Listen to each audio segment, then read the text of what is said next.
और रायपुर से बड़ी खबर सामने आ रही है। सीएम फेस पर आज खत्म हो सकता है सस्पेंस। बीजेपी दफ्तर में नेताओं की बैठक जारी। बीजेपी प्रदेश अध्यक्ष अरुण साव मौजूद। लंच के बाद 2 बजे फिर से होगी बैठक। थोड़ी देर में होगी विधायक दलों की बैठक।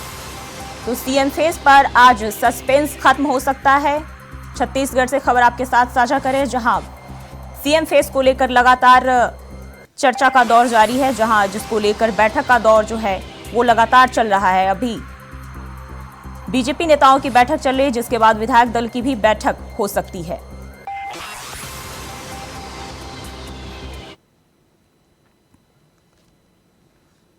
तो सीएम पद के कौन कौन से दावेदार हैं, जिनमें रमन सिंह जो कि पूर्व मुख्यमंत्री रह चुके हैं, इसके बाद अरुण साव प्रदेश अध्यक्ष रह चुके हैं। इसके बाद अगर बात करें तो विष्णुदेव साय जो कि पूर्व केंद्रीय मंत्री हैं, इनका नाम सीएम फेस के लिए दावेदार माना जा रहा है। इसके बाद रामविचार नेताम का भी नाम इसमें शामिल है, पूर्व गृह मंत्री रह चुके हैं। ओपी चौधरी पूर्व आईएएस है, जो कि सीएम पद के दावेदार माने जा रहे हैं। गोमती साय भी जो कि सांसद रह चुकी है बीजेपी की, और इनका भी नाम इसमें शामिल है। वहीं पर्यवेक्षकों के नाम की बात करें तो श्री अर्जुन मुंडा, श्री दुष्यंत कुमार और सर्वानंद सोनोवाल जो है, ये 3 पर्यवेक्षक प्रदेश में नियुक्त किए गए हैं। सीएम फेस को लेकर बैठक जो है जारी है।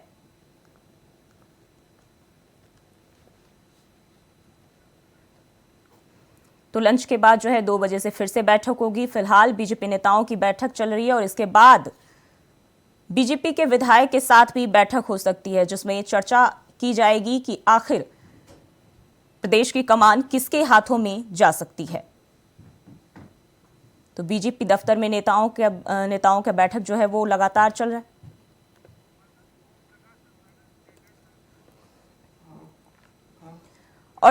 और इसी खबर पर ज्यादा जानकारी के साथ स्टेट हेड ओम प्रकाश चंद्राकर जुड़ चुके हैं। क्या अपडेट है? बीजेपी नेताओं की बैठक जारी है।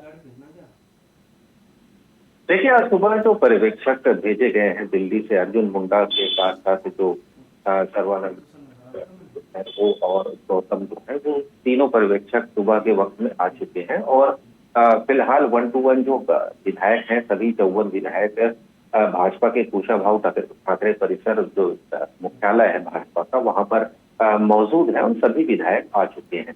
तो 1 to 1 उनसे मुलाकात की जा रही है, अलग अलग बातचीत की जा रही है अलग अलग, लेकिन संभावित है कि 2 बजे के बाद जो विधायक दल की बैठक होनी है, वो बैठक 2 बजे के बाद होगी। और उसके बाद अंतिम मोहर जो है, बंद लिफाफा है जो दिल्ली से नाम भेजा गया है कि कुछ चुनिंदा जो दावेदार हैं उनके नाम भेजे गए हैं, उसके बाद उन दावेदारों को नाम पर सहमति बनाई जाएगी और उनका नाम पेश किया जाएगा। अगर किसी पर सहमति बनती है तो उस नाम की घोषणा आज या कल में की जा सकती है। जी, अभी नेताओं की बैठक चल रही है और इसके बाद जो है विधायकों के साथ भी बैठक हुई, तो कहीं ऐसा तो नहीं कि इसमें और भी ज्यादा वक्त लग सकता है?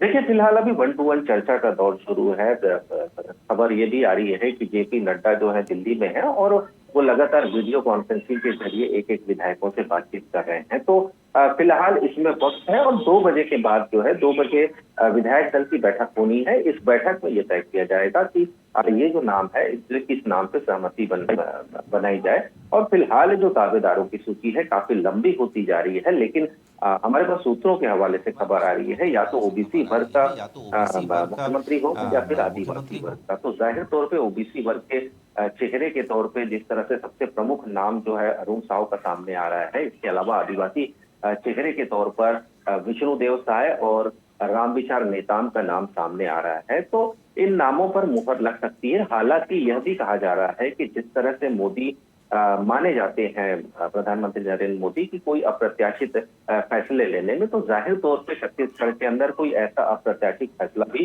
देखने को मिल सकता है। और जो फैसला आएगा उस पर सबकी नजरें। जी, फिलहाल जो नेताओं की बैठक चल रही है बीजेपी की, इसमें कौन कौन से लोग शामिल हैं? देखिए, तमाम जो प्रदेश के आला नेता है वो मौजूद है। प्रदेश अध्यक्ष अरुण साव मौजूद है।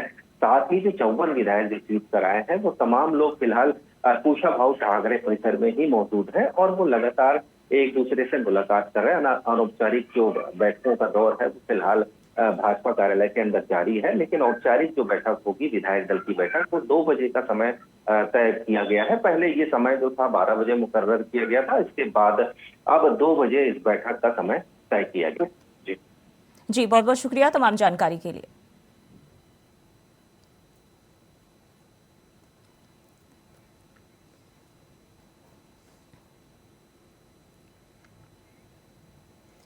वहीं 2024 को लेकर बीजेपी की तैयारी चल रही है, लेकिन इंडिया गठबंधन की तस्वीर अब तक साफ नहीं हो पाई है। सपा के सहयोगी महान दल के राष्ट्रीय अध्यक्ष केशव देव मौर्य ने अखिलेश को बड़ी सलाह दी है, जिसके साथ ही कांग्रेस को 1 महीने का अल्टीमेटम भी दिया है कि 1 महीने में सीटों का बंटवारा करे, वरना हार का सामना करना पड़ेगा।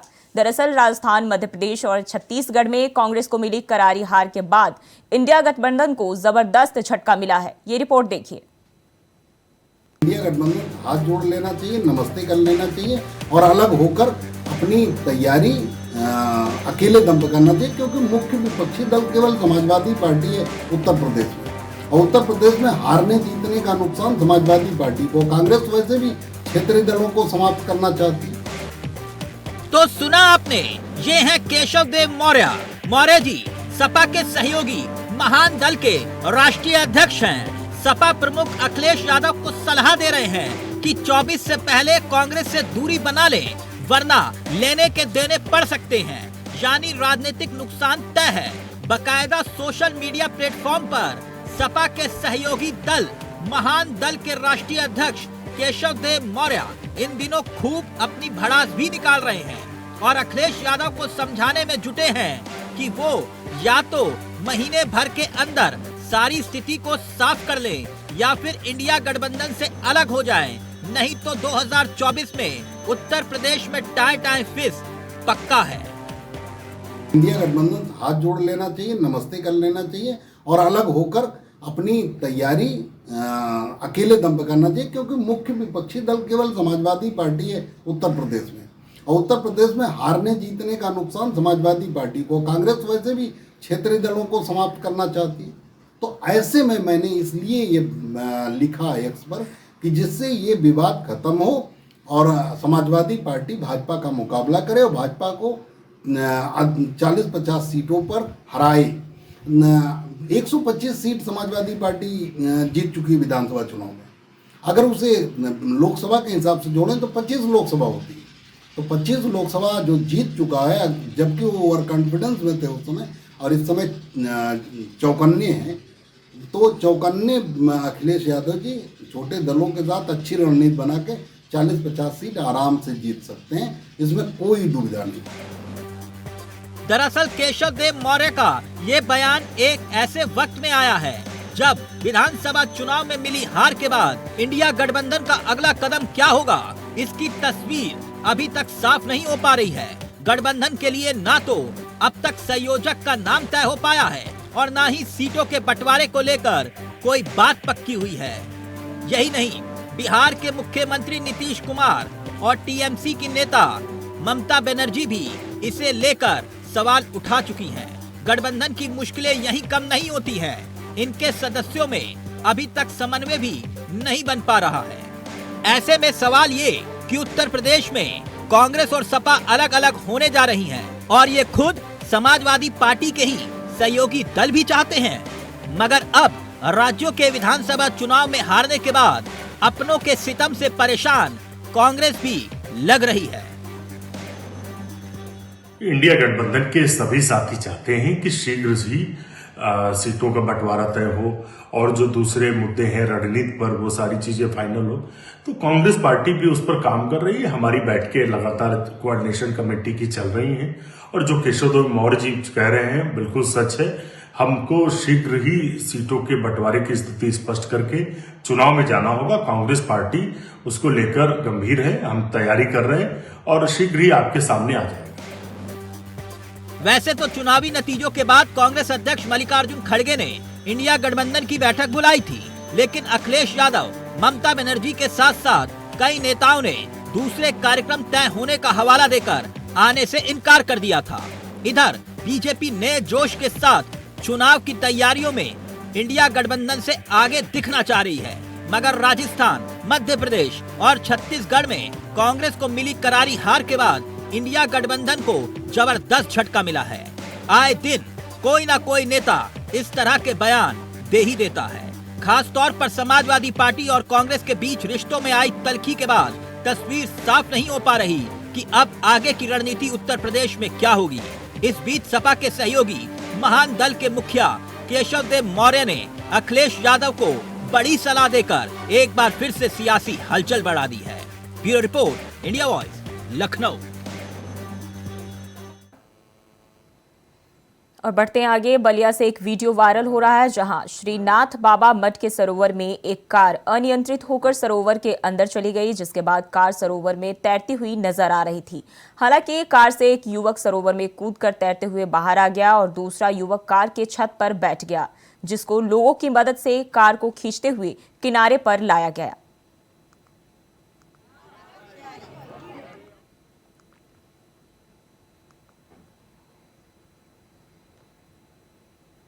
वहीं मथुरा में पुलिस और एसओजी टीम को बड़ी कामयाबी मिली है, जहां संयुक्त कार्रवाई में 25,000 के इनामिया चोर को मुठभेड़ में गिरफ्तार कर लिया गया है। बता दें कि चोर के पैर में पुलिस की गोली लग गई, जिससे वह घायल हो गया। बताया जा रहा है कि पाइपलाइन में वाल्व लगाकर तेल चोरी करने वाला था। तो वहीं पुलिस ने अभियुक्त के पास से एक तमंचा, 2 जिंदा कारतूस, 3 खोखा कारतूस और एक मोटरसाइकिल बिना नंबर की बरामद की है।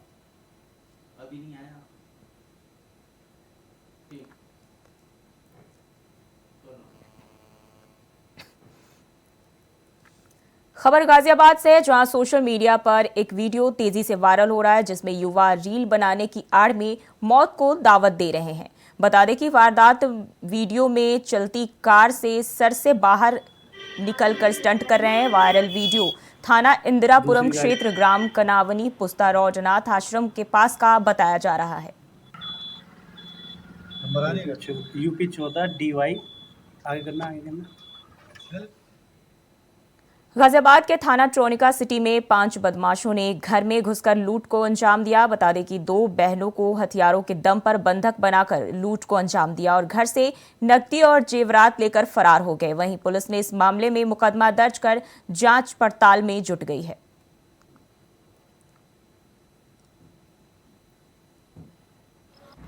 आज दिनांक 9/12/2023 को थाना ट्रोनिका सिटी को चांदनी डाटाला राजकुमार वर्मा द्वारा एक सूचना दी गई कि शाम को करीब 5 बजे जब वो घर पर वो तथा उसकी बहन मानसी घर पे अकेली थी, तो एक 40 से 45 वर्ष का एक व्यक्ति गेट पे आता है तथा वह गेट पर सामने वाले प्लाट के बारे में पूछता है। तो चांदनी द्वारा बताया गया कि उसकी छोटी बहन मानसी जाके गेट खोलती है उसके कहने पे, जिससे एक व्यक्ति अंदर आता है। उसके पीछे पीछे 2 व्यक्ति और आते हैं, जिसने चांदनी को बंधक बना दिया जाता है तथा बंधक बनाकर उसे घर में रखे हुए लगभग 1.5 लाख रुपए तथा उसके कुछ आभूषण लूट कर लेके चले गए। और खबर उत्तर प्रदेश के गाजीपुर से है, जहां अष्ट शहीद इंटर कॉलेज मोहम्मदाबाद में जल शक्ति सिंचाई एवं जल संसाधन मंत्री स्वतंत्र देव सिंह कार्यक्रम में पहुंचे। बता दें कि उन्होंने कार्यक्रम में जाकर बच्चों को संबोधित किया और कहा कि डबल इंजन की सरकार लगातार अच्छा काम कर रही है। मोदी जी, योगी जी के राज में रोजगार मिल रहा है। तो वहीं इसी के बीच एक पत्रकार ने सवाल पूछा, हर घर जल जो सरकार की योजना है धरातल पर नहीं दिख रही, कहां तक पहुंचा? तो सवालों का जवाब देने में स्वतंत्र देव सिंह असहज नजर आए और कहा, दिक्कतें हैं, काम होगा। के अंदर कानून का राज होने के कारण और सब समस्या का समाधान वन विंडो सिस्टम होने के कारण कंपनियां भी बड़े पैमाने पर कंपनियां उत्तर प्रदेश में आ रही हैं और नौजवानों को रोजगार दे रही हैं। आज भी यहाँ जो बृहद मेला का आयोजन हुआ है, इसमें भी अभी तक जो रजिस्ट्रेशन हुआ है, जिस लोगों को जॉब मिला है, ऐसा मैं पूछा अभी जिनकी नियुक्तियां हुई, ऐसे 500 युवाओं को इस स्थल पर अभी दिया है। वहीं बुलंदशहर में पुलिस को बड़ी कामयाबी मिली है, जहां सलेमपुर पुलिस और 25,000 के इनामी के बीच मुठभेड़ हो गई। बता दें कि एसटीएफ नोएडा और सलेमपुर पुलिस की संयुक्त कार्रवाई में गोली लगने से इनामी बदमाश घायल हो गया, जिसको घायल हालत में जिला अस्पताल में भर्ती कराया गया। बताया जा रहा है कि इनामी बदमाश में 10 पर 10 मुकदमे जो है वो दर्ज है। वहीं इनामी बदमाश के कब्जे से कार, तमंचा, खोखा, एक कारतूस बरामद किए गए हैं। साथ ही बता दें कि बदमाश 19 सितंबर को सलेमपुर थाना क्षेत्र में हुए सागर हत्याकांड का भी आरोपी है।